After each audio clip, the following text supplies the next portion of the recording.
السلام علیکم ناظرین، اسلام آباد سے ظہیر الدین بابر آپ کی خدمت میں حاضر ہے۔ ناظرین، تحریک انصاف کے سربراہ عمران خان صاحب کے متعلق کہا جاتا ہے کہ وہ کوئی بڑی کامیابی پاکستان کی سیاست میں حاصل نہیں کر سکیں گے۔ دوسرا جو نقطہ نظر ہے وہ یہ سامنے آتا ہے کہ عمران خان صاحب کا جو مستقبل ہے وہ روشن ہے اور پاکستان کی سیاست میں وہ بنیادی کردار ادا کریں گے۔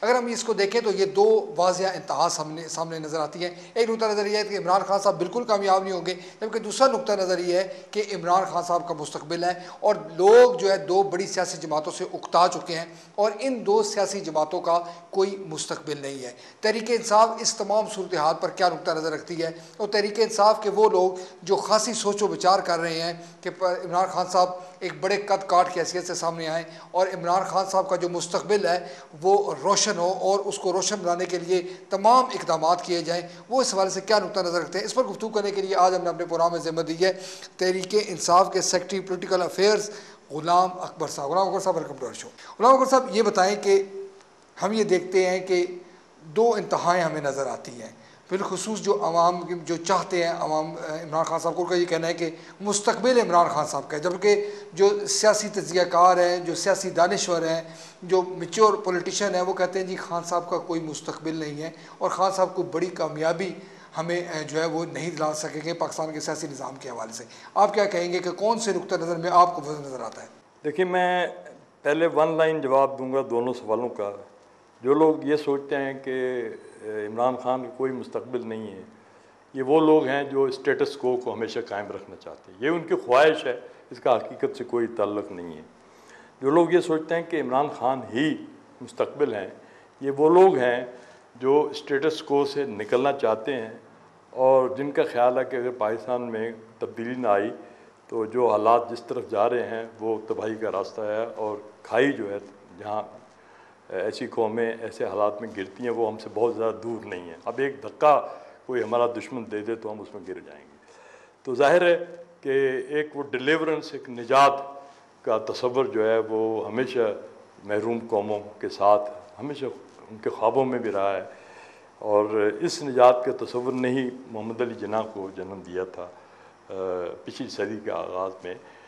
دیکھیں، قائد اعظم، آپ تھوڑا سا میں مماثلت اس لیے پیدا کرنا چاہتا ہوں کہ ہمیں برِ صغیر میں تین بڑے لیڈر ملے ہیں۔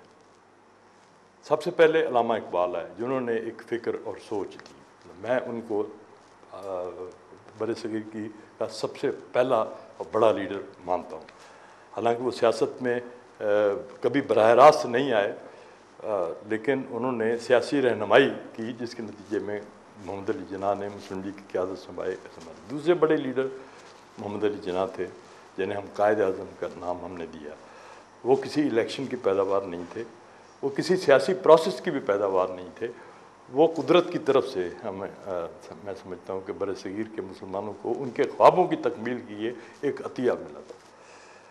اس کے بعد ذوالفقار علی بھٹو کا دور تھا، جن کا ذکر پچھلے دنوں عمران خان صاحب نے اپنی تقریر میں کیا کہ 60s میں بھٹو کا سیلاب آیا تھا جو بہا لے گیا اسٹیٹس کو فورسز کو، لیکن اب جو ہے میں سونامی بن کے آؤں گا اور آج کی اسٹیٹس کو فورسز کو بہا لے جاؤں گا۔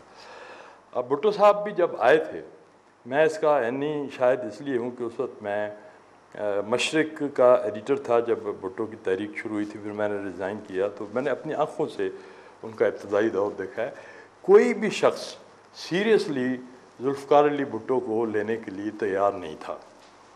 میں بلکہ سمجھتا ہوں کہ میں ان کا چونکہ ایک فالوور تھا، یہ سپورٹر تھا، میں اسٹیٹس کو کے خلاف تھا، اور میں سمجھتا تھا کہ میری امنگوں کا بھی وہ ایک تجسیم اور ایک تشکیل بھٹو کی صورت میں سامنے آئی تھی، تو میں ان کے ساتھ تھا۔ تو میں جب بھی میں ایک زمانے میں رسالہ نکالتا جب مشرق کے دفتر، جب مشرق پریس ٹرسٹ کا اخبار تھا اس وقت، اس لیے میں نے ریزائن بھی کیا تھا، تو وہ لوگ مذاق اڑایا کرتے تھے کہ بھٹو یار کس کے پیچھے، وہ اس کے ساتھ کون ہے۔ وہی صورتحال آج جو ہے کچھ عرصے سے عمران خان کی رہی ہے۔ لوگ جو ہیں جو آنکھیں بند رکھنا چاہیں تو ان کو کوئی روک نہیں سکتا، وہ بے شک آنکھیں بند کر لیں، لیکن حالات جو ہیں وہ تبدیلی کے متقاضی ہیں۔ اور میرا بڑا پرانا ایک سینگ ہے ابن خلدون کا کہ ہر دور اپنا مسیحا خود منتخب کرتا ہے۔ یعنی وہ قدرت کی طرف سے جب یہ خود مسیح دیکھیے جب مسلمانوں کو صلاح الدین ایوبی کی ضرورت تھی بیت المقدس کو آزاد کرانے کے تو صلاح الدین ایوبی کسی پروسیس کے ذریعے نہیں آئے تھے، وہ خود ہی آئے تھے، وہ قدرت کی طرف سے نازل ہوئے تھے۔ میں یہاں یہ کہوں گا جس طرح پیغمبر اور نبی نازل ہوتے ہیں اس طرح لوگ بھی جن قوموں پر مہربان ہو جائے قدرت تو ان پر نازل کیے۔ بھٹو صاحب کو موقع ملا تھا، بہت بڑا موقع تھا قدرت نے دیا کہ وہ اس ملک میں اسٹیٹس کو فورسز کو ختم کر دیتے۔ وہ آئے بھی اسی پلیٹ فارم پہ تھے۔ آپ نے دیکھا کہ جن اسٹیٹس کو فورسز کو آپ بات کر رہے ہیں کہ دو پارٹیوں کے روٹس ہیں، اس وقت بھی انہی پارٹیوں کے روٹس تھے عوام میں، لیکن ان کے تخت کس طرح سے گرے، ان کے تاج کس طرح سے اچھالے گئے، یہ تاریخ کا حصہ سب لوگ جانتے ہیں جنہوں نے اس الیکشن کی رات کو جب رزلٹ آ رہے تھے اور ہر رزلٹ کے ساتھ لوگ جو تھے نا بھنگڑے ڈال رہے تھے، تو لوگوں کو یاد ہوگا کہ کیسا بہت بڑا سیلاب، بلکہ وہ بھی ایک سونامی ہی تھا۔ بدقسمتی یہ ہوئی کہ اس سونامی اور سیلاب کے نتیجے میں پاکستان ٹوٹ گیا۔ وہ وجوہات الگ ہیں، میں اگر آپ سوال پوچھیں گے تو وہی میں بتاؤں گا، لیکن اب جو حالات ہیں، اب ایک جو عمران خان جو ہیں وہ اسی خلا میں آ رہے ہیں۔ کوئی یہ تو اس وقت کے لیڈر تو آزمودہ بھی نہیں تھے، ان کی ریپوٹیشن کی بنیاد پر لوگوں نے ریجیکٹ کیا۔ دولتانہ تھا اور بھی بہت سارے لوگ تھے، ان کا ریپوٹیشن کیونکہ ایوب خان کے خلاف پوری تحریک تھی نا، تو یہ لوگ جو تھے نا ویسے ہی ریجیکٹ ہوئے کہ وہ سسٹم کی پیداوار تھے۔ عمران خان جن حالات میں یہ نام اٹھا ہے جو ان میں آپ ایک بات دیکھیں گے کہ لوگ 30 سال سے پاکستان کی سیاست پر یہ نام حاوی ہیں۔ دیکھیے 1986 جب سے 1987 سے جب سے شادی ہوئی محترم بے نظیر بھٹو شہید کی زرداری سے، تو زرداری صاحب کا نام جو ہے نا ہر شخص کی زبان پر رہا ہے۔ 24 سال سے یہ نام کسی کی زبان سے اترا ہی نہیں ہے، کبھی وہ جیل کے حوالے سے، کرپشن کے حوالے سے، 10% کے حوالے سے۔ زرداری صاحب ان رہے ہیں، کسی بھی حوالے سے رہے ہوں، ان کا نام جو ہے وہ سامنے ہمیں نظر آتا رہا ہے، ان کا نام پاکستان کی سیاست میں گونجتا رہا ہے۔ کوئی نہ کوئی حوالہ ان کا رہا ہے، وہ نام جو ہے نا وہ پاکستان کی سیاست کی تشکیل میں بہت اہمیت رکھتا ہے، اس میں کوئی کسی کو شک و شبہ گنجائش نہیں۔ یہی بات میاں نواز شریف کی ہے۔ میاں نواز شریف اصغر خان کے قدموں سے اٹھ کے سیدھے گیلانی صاحب جنرل گیلانی کے گود میں گئے اور وہاں سے ان کا سیاسی سفر شروع ہوتا ہے۔ وہ اگر اپنے آپ کو کتنا بڑا عوام کا رہنما کریں، لیکن حقیقت اپنی جگہ پہ ہے کہ وہ جس لیبارٹری میں ان کی پیدائش ہوئی تھی، سیاسی پیدائش، وہ لوگوں کی نظروں سے اوجھل نہیں ہے۔ تو یہ دو نام جو ہیں بیسیکلی اسٹیٹس کو کی پیداوار ہیں۔ اب اس اسٹیٹس کو 30 سال سے عوام بھگت چکے ہیں۔ جو ناقدین ہیں وہ یہ کہتے ہیں کہ خان صاحب کو سیاسی مینورنگ جس کو آپ کہتے ہیں وہ بہتر انداز میں نہیں کر رہے، اور ان کی جو سیاسی چالیں ہیں وہ بہتر انداز میں آگے نہیں بڑھ رہی۔ دھرنوں کے حوالے سے بات کی جاتی ہے، MQM کے حوالے سے بات کی جاتی ہے، کرپشن کے حوالے سے بات کی جاتی ہے، کوئی ان میں کوئی مستقل مزاجی ہمیں نظر نہیں آ رہی۔ کیا آپ سمجھتے ہیں کہ اس الزام میں کوئی حقیقت ہے؟ دیکھیں میں اس کا پھر تاریخ کے حوالے سے جواب دوں گا۔ دیکھیے ایک سیاستدان، میں لفظ سیاست جو ہے نا پاکستان میں بدقسمتی سے بہت غلط سمجھا گیا ہے۔ یہاں سیاست اس کو کہتے ہیں کہ جو آدمی جھوٹ بول سکے یا لوگوں کو فریب دے سکے یا غلط موقعوں پر غلط تاثر دے کر لوگوں کی رائے اپنے حق میں کر سکے۔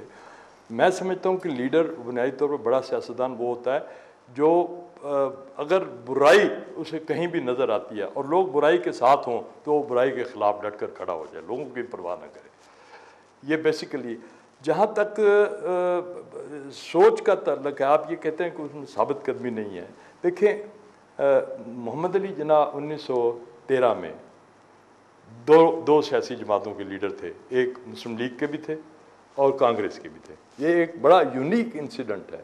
اب یہ دونوں متضاد پارٹیاں تھیں، تو آپ محمد علی جناح کے بارے میں کیا اس بنیاد پہ رائے قائم کریں گے؟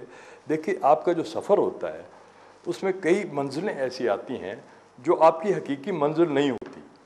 آپ کو آپ کے راستے میں کتے بھی بھونکتے آتے ہیں، ان کو بھی آپ نے اپنے پاس، یعنی آپ دیکھیے نا ایک کارواں جب چلتا ہے تو اس کو کیسے کیسے حالات طوفانوں کا مقابلہ کرنا پڑتا ہے۔